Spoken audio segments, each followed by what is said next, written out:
Hello, netizen!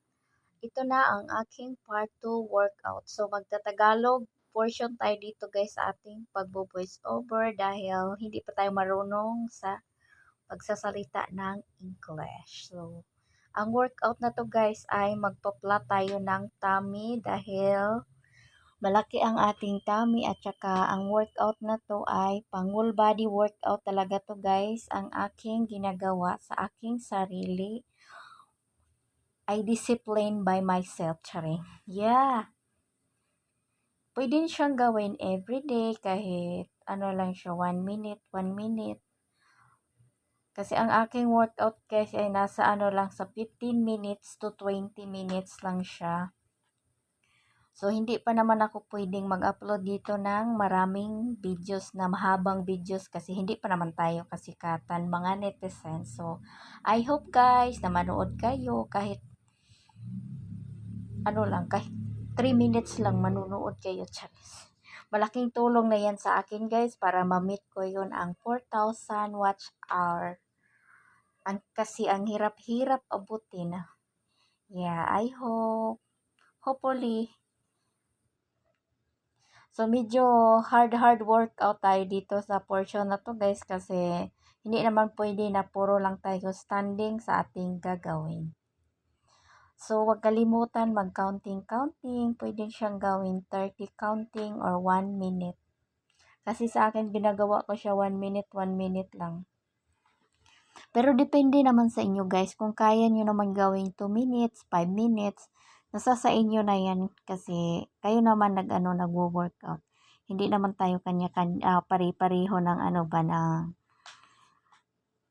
ano sa sarili. Kasi kung ano lang yung kaya natin, yun lang yung gawin natin. So, huwag nating pilitin yung sarili natin kung hindi na kaya. Okay, so, yan lang guys. Focus lang, focus.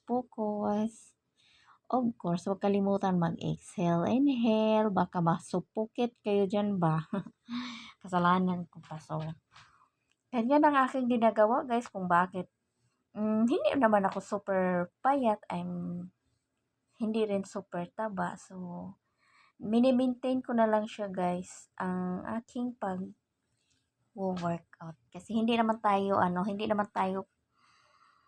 professional sa pagdating sa pag-workout. Syempre, may nag-guide lang sa atin kung anong gawin natin step by step.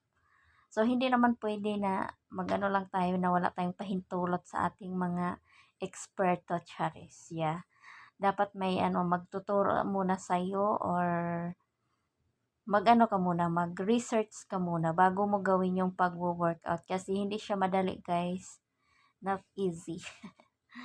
Yeah, pero pag nasanay ka na, wala nang problema yan. Sa mga sa mga mommy, so dapat kailangan yung mag-consult muna kayo sa inyong mga doktor, kung meron kayong doktor or mga eksperto sa pag-workout. Kasi ako guys, dito lang ako nagwo-workout sa house at di ako nagpupunta sa gym kasi kung kaya ko naman siya gawin kahit walang maraming equipment na ginagamit kasi ang gusto ko lang naman ay magpapawis sa aking sarili at saka nanghihina kasi yung aking katawan guys pag hindi ako workout. So na siya na adapt na sa aking sarili na kailangan ko nang mag-workout twice a week na lang kasi busy din tayo sa ating mga gawain everyday. So twice a week na lang natin siya gagawin. Hindi na natin gawin siya everyday. Kasi ang pangit naman pag everyday. Pwede naman siya everyday gawin guys. But depende na nga sa inyo kasi kayo naman yung nagha-handle sa oras nyo at sa mga ginagawa nyo everyday. So, ganon.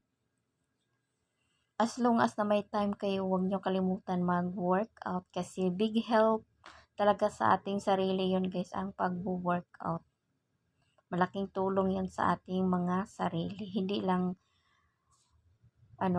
pwede manood ka lang. So, gagawin mo din siya. Pwede ka lang yung mag-standing workout. Like, may ginagawa ka siya like mag-standing workout and then like this. Nasa floor. Palit-liitin natin yung ating legs and then palakihin ang mga dapat palakihin like body, yung magka-shape-shape yung katawan mo ba. Yan. Yan lang ang sikreto natin, guys. Kasi mahal ang gamot sa hospital. Bawal magkasakit, you know. Kaya be healthy and kain lang ng sa tamang oras. Kumain pa rin kayo ng like na ginagawa nyo, guys. Yung kumakain kayo sa umaga, sa lunch, sa dinner.